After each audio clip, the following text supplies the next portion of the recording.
Bonsoir à tous. Cette semaine, on prend la direction de l'Asie, précisément la Chine, pays d'1,3 milliard d'habitants. Depuis 3 ans, le régime montre des signes de durcissement à l'égard de la société civile, une situation qui inquiète les catholiques chinois. Ils seraient entre 12 et 20 millions. État des lieux avec notre invité Régis Anouilh. Bonsoir. Bonsoir. Vous êtes rédacteur en chef d'Église d'Asie, l'agence d'information des missions étrangères de Paris. Les téléspectateurs de KTO vous connaissent, vous venez régulièrement sur notre antenne. Alors vous revenez justement de Shanghai, vous êtes parti en reportage et vous y avez rencontré des communautés catholiques à la fois officielles mais aussi clandestines. Vous allez nous raconter un petit peu comment ça s'est passé, mais peut-être une première impression de ce voyage. Ce n'est pas votre premier séjour en Chine. Qu'est-ce qui vous a marqué ? C'était vraiment un focus sur Shanghai. Donc Shanghai ne peut pas se résumer, ou on ne peut pas résumer la Chine à Shanghai. Donc c'est une situation particulière. Mais néanmoins, voilà, j'y suis allé un tout petit peu après Pâques. Donc les communautés chrétiennes étaient encore dans l'effervescence de Pâques, dans l'octave de Pâques, et des baptêmes qui ont eu lieu.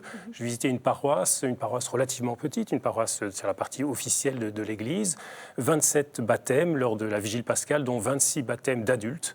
Donc voilà, une église qui est en plein dynamisme, pourrait-on dire, en tout cas qui n'hésite pas à aller de l'avant. C'est un petit bateau, c'est une petite communauté au sein de cette immense ville. Shanghai, c'est 23 millions d'habitants, c'est quoi ? C'est le tiers de la population française dans une ville. Oui, c'est ça. Donc c'est quand même un ensemble colossal. Les chrétiens et les catholiques sont minoritaires. Mais voilà, néanmoins, ils vont de l'avant, des gens frappent à la porte de l'église et ces personnes sont accueillies et amenées au catéchuménat et donc au baptême. Et ces chrétiens, ils s'expriment librement sur ce qu'ils vivent. Est-ce qu'ils vous ont partagé un petit peu leur état d'esprit, leur façon d'être catholique en Chine aujourd'hui? C'est facile, c'est difficile? Oui, ils s'expriment librement. C'est-à-dire que la Chine est un pays qui a, certes, de bien des égards, est un pays difficile en matière de respect des libertés, mais il y a une liberté de parole aujourd'hui en Chine. Les gens, effectivement, face à un étranger, en face à face, en tête-à-tête, osent parfaitement s'exprimer. Il n'y a pas de difficulté de ce point de vue-là. Maintenant, ils disent bien également les limites auxquelles ils sont confrontés, les limites qu'ils rencontrent, et chacun, finalement, dans ce système, sait très bien jusqu'où ne pas aller. Et donc, on peut dire qu'il y a une vraie liberté de culte aujourd'hui en Chine. Il y a une réelle liberté pour l'Église de fonctionner, mais uniquement cantonnée au domaine strictement spirituel et religieux.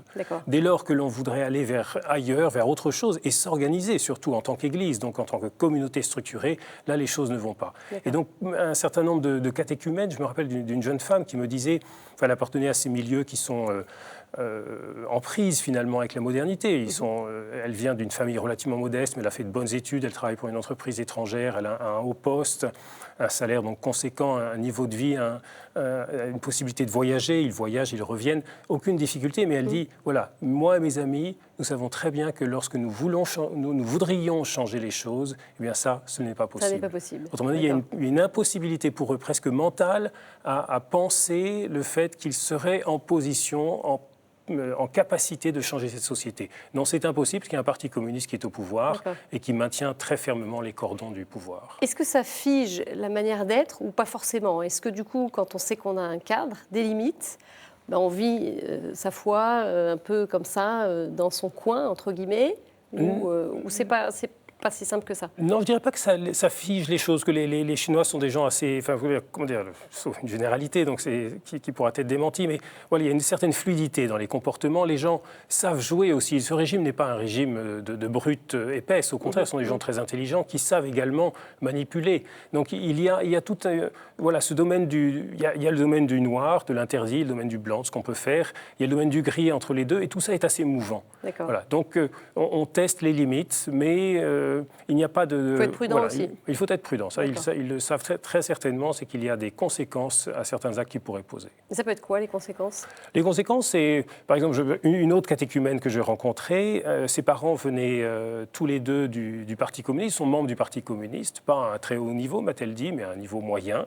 Et lorsqu'elle donc, a grandi dans une famille athée, absolument pas, bien sûr, ni chrétienne, ni religieuse en aucune façon, et lorsqu'elle a rencontré le Christ, lorsqu'elle a rencontré l'Église ensuite, donc elle a annoncé un jour à ses parents qu'elle allait demander le baptême, qu'elle allait être baptisée, ses parents se sont inquiétés, sa mère notamment. Elle s'est inquiétée pourquoi, sa mère? Elle s'est inquiétée parce que pour elle, c'était dangereux. Voilà, c'était dangereux pour l'avenir, pour la carrière de sa fille. Autrement dit, il y a effectivement, on ne peut pas être normalement membre du parti et catholique ou chrétien ou membre d'une quelconque religion.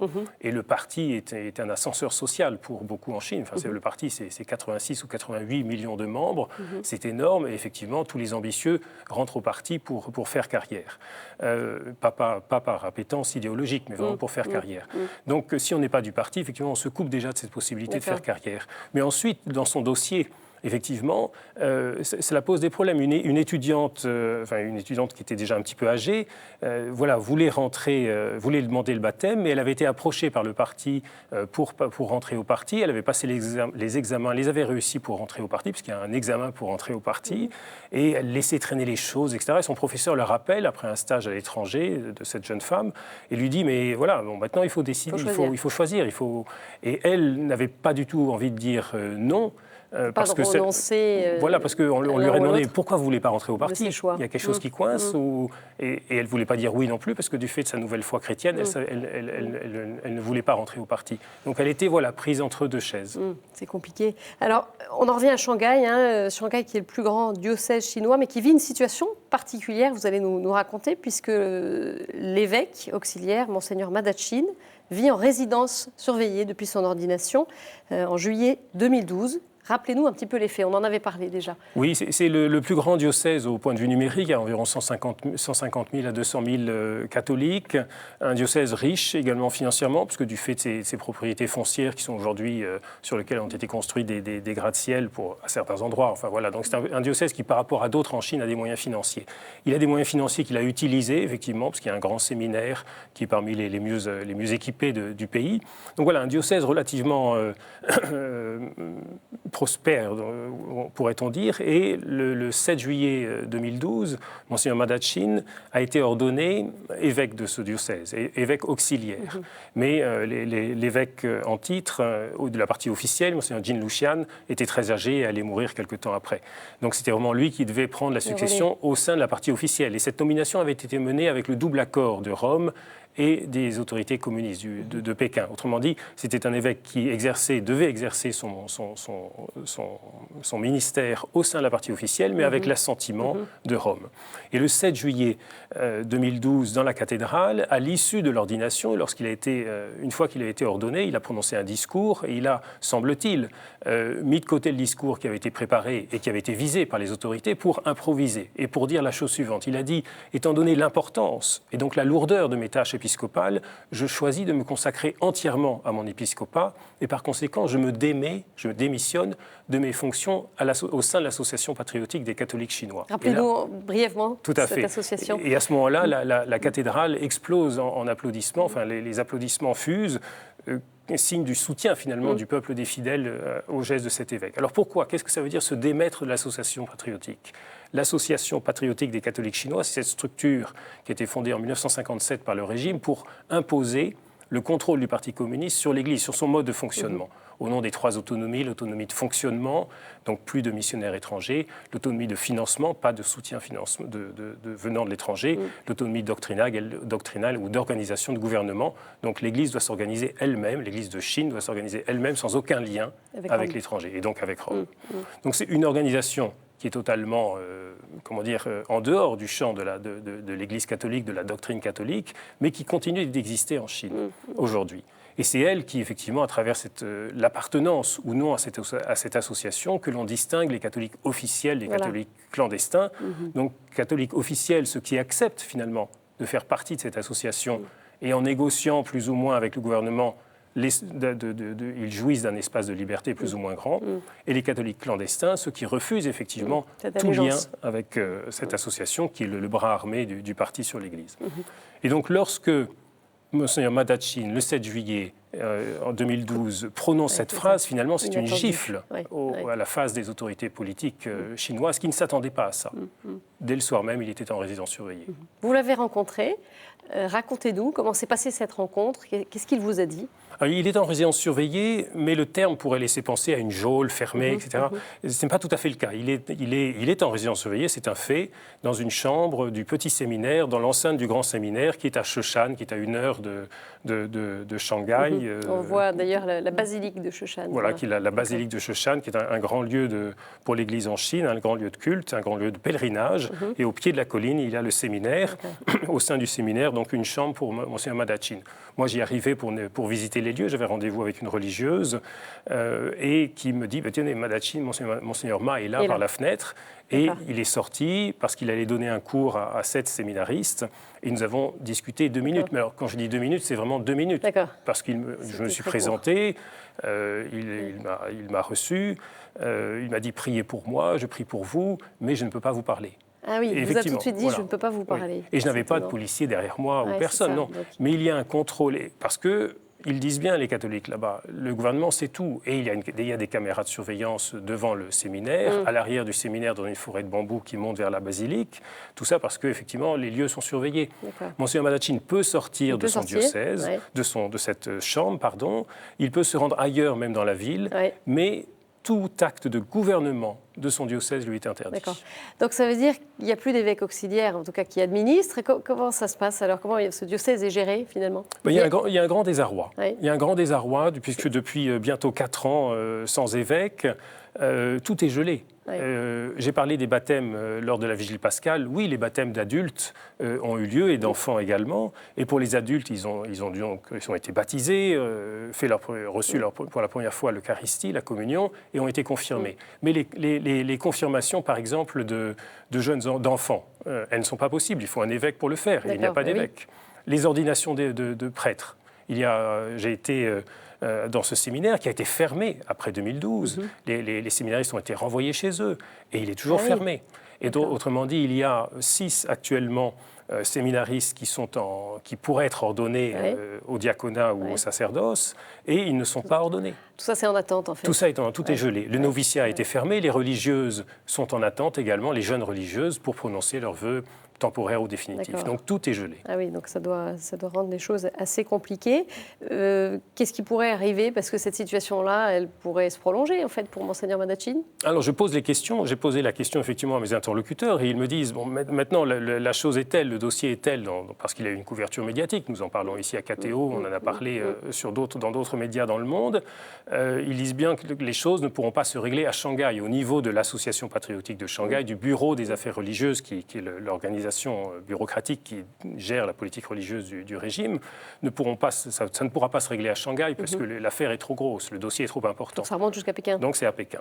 Et à Pékin, qu'est-ce qui se passe? À Pékin, ils sont gênés par cette affaire et ils sont en train de négocier avec le Saint-Siège. Alors pas uniquement sur le cas de Monseigneur Ma, mais effectivement on peut penser que cette affaire ne sera réglée que dans le cadre d'une négociation globale entre le Saint-Siège et Pékin. Mais là, à l'heure qu'il est, nous n'avons pas d'issue. Et on en vient justement à ces liens entre Rome et le Saint-Siège. On se rappelle de la lettre de Benoît XVI aux catholiques chinois, c'était en 2007. On en est où aujourd'hui dans ce processus engagé entre le Saint-Siège et le régime chinois autour des années 2006, je crois? Oui, la lettre de 2007 disait bien d'ailleurs que ces instances dont on parlait à l'instant, c'est-à-dire l'association patriotique des catholiques chinois, mais également même la conférence épiscopale, où ce qui en tient lieu au niveau officiel, n'existent pas, ne sont pas légitimes, tout simplement parce qu'il n'y a aucune liberté. L'Église, le Saint-Siège, sait très bien que ces évêques qui sont réunis dans ces instances-là n'ont aucune liberté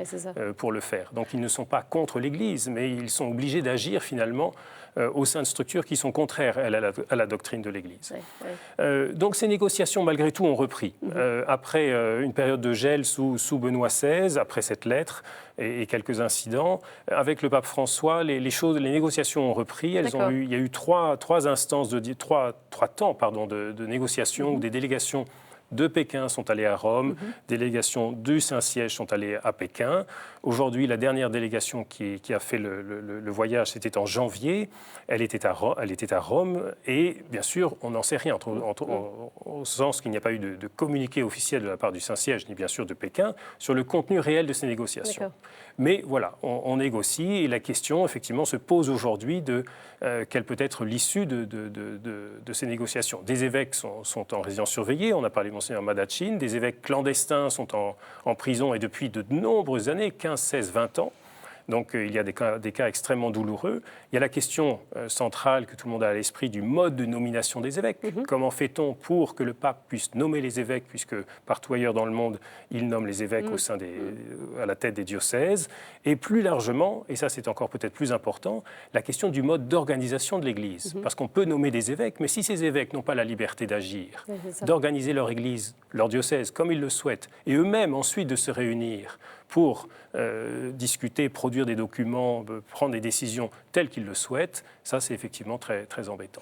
Alors, peu après cette visite que vous évoquiez, de cette délégation en janvier, délégation chinoise, il y a eu une interview qui est parue du pape François le 2 février, une interview inédite accordée au journal Asia Times.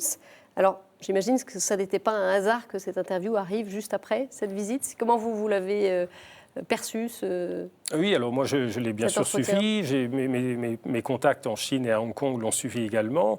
Effectivement, une grande surprise. C'est la première interview que le pape donne en se consacrant uniquement à la Chine. Il la donne, c'est publié le 2 février, quelques jours avant le Nouvel An chinois, donc que l'on sait est très important dans la culture chinoise et à juste titre.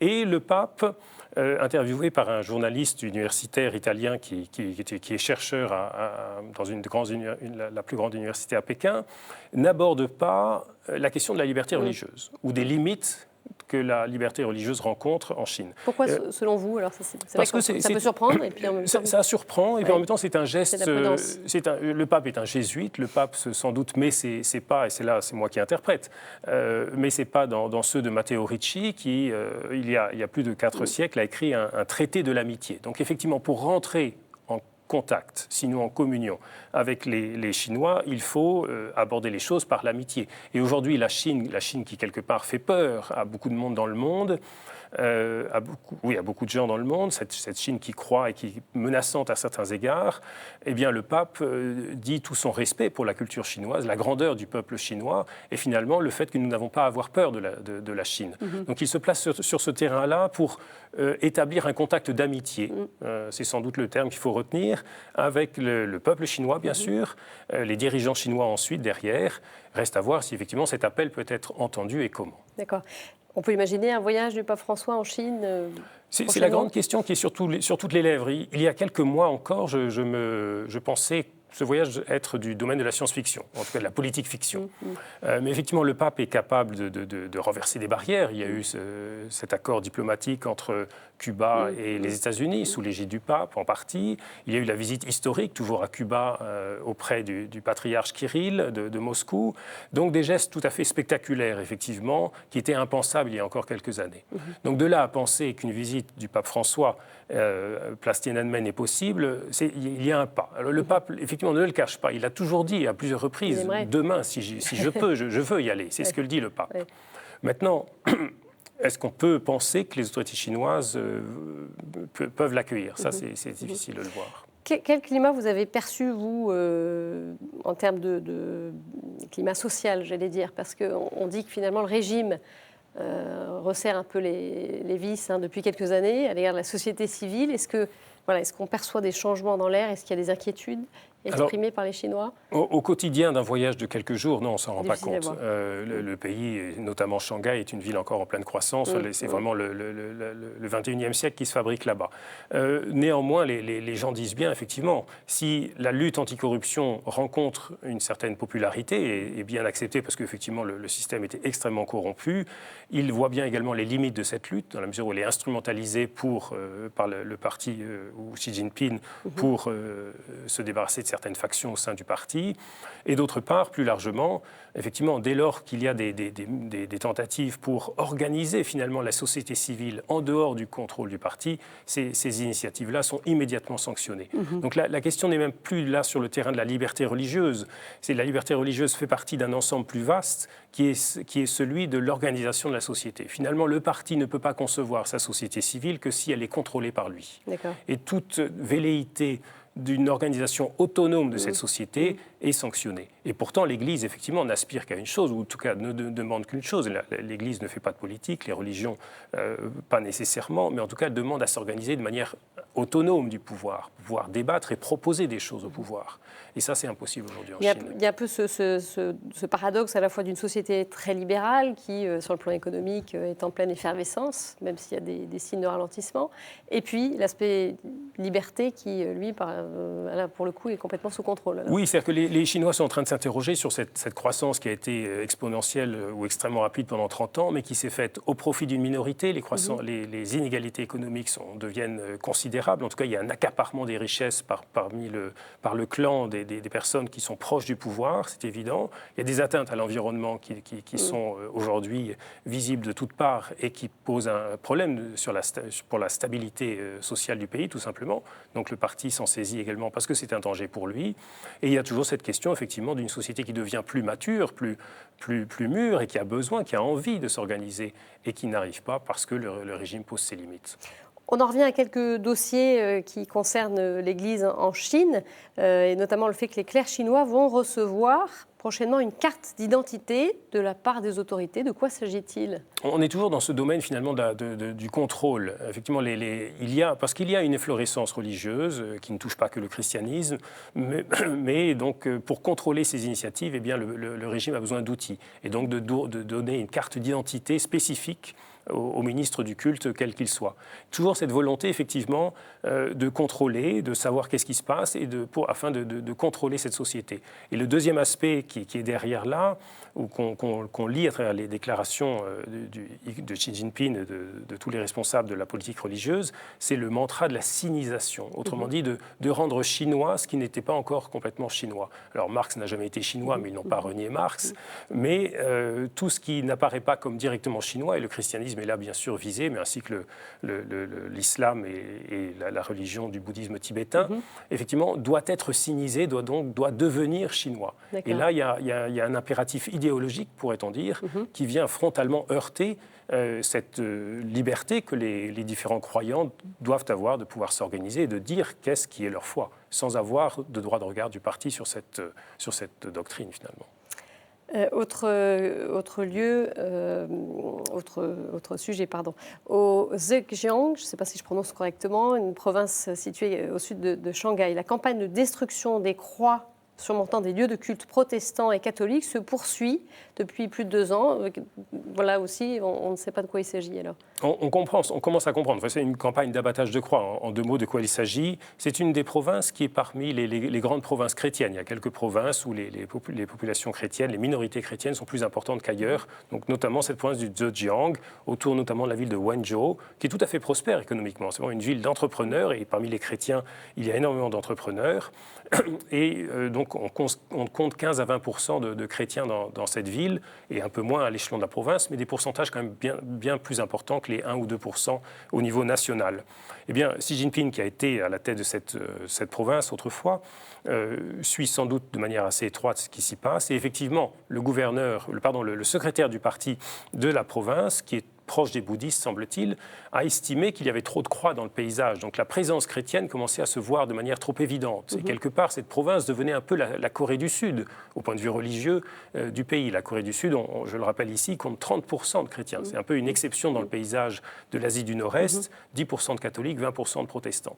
Donc une présence au-delà du fait numérique, très forte dans la société, dans la manière dont s'organise la société. Donc là, il y a sans doute une peur du régime face à la montée de ce christianisme dans cette province et une volonté d'y mettre le holà, en tout cas d'y mettre un certain nombre de freins. Et d'où cette campagne d'abattage des croix, assez ridicule d'une certaine manière, puisqu'il y a des lieux de culte qui ont été détruits, il y a des personnes qui ont perdu la vie, donc ce sont des choses qui sont quand même assez violentes. Mais malgré tout, ça se passe relativement pacifiquement. Ce n'est que du matériel, c'est démonter ces croix qui sont trop visibles dans le paysage, mais pour bien signifier effectivement que si le christianisme a le droit de citer, sous sa forme protestante ou catholique, il ne peut pas monter trop haut. C'est sans doute le message qui est donné. Le message. Une question aussi, alors ça c'est lié à la politique de l'enfant unique, sur laquelle le régime est revenu il y a quelque temps. Voilà. Là-dessus, est-ce que c'est un élément que vous avez pu voir sur place, à parler de cette question-là qui a beaucoup marqué les Chinois, parce que c'était difficile pour des générations de Chinois. Voilà, la politique a été amendée, mais pas abandonnée. Autrement dit, il y a toujours une limite de 2 enfants par femme, par couple.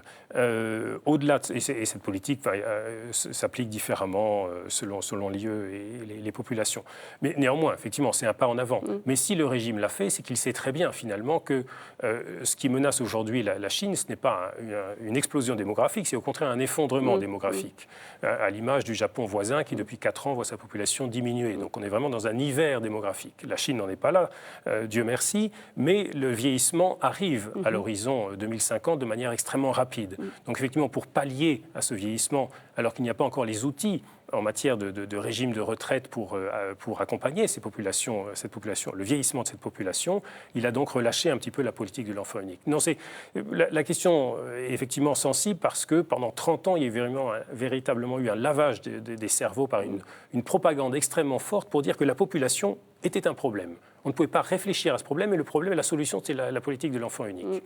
Alors, pourquoi cette politique de l'enfant unique? Parce que le régime n'avait pas voulu, à l'époque, mettre en place un système de sécurité sociale, d'allocation familiale, de soutien des couples, pour les aider, effectivement, les accompagner dans la construction de leur famille. Donc, on est arrivé à cette politique extrêmement coercitive. Radicale. Et aujourd'hui, semble-t-il, les classes moyennes montantes, elles, effectivement, choisissent de n'avoir que 1, voire 2 enfants au grand maximum. Autrement, ils n'ont pas à faire exploser la population qui est déjà importante. D'accord. Merci beaucoup, Régis Anouilh, d'être venu nous raconter un petit peu votre reportage, votre séjour en Chine, à Shanghai en particulier. Et on vous retrouve très bientôt sur notre antenne. Merci. Voilà, c'est la fin de cette édition. Très belle soirée à tous. Vous pouvez bien sûr la retrouver sur notre site et nos réseaux sociaux. Au revoir.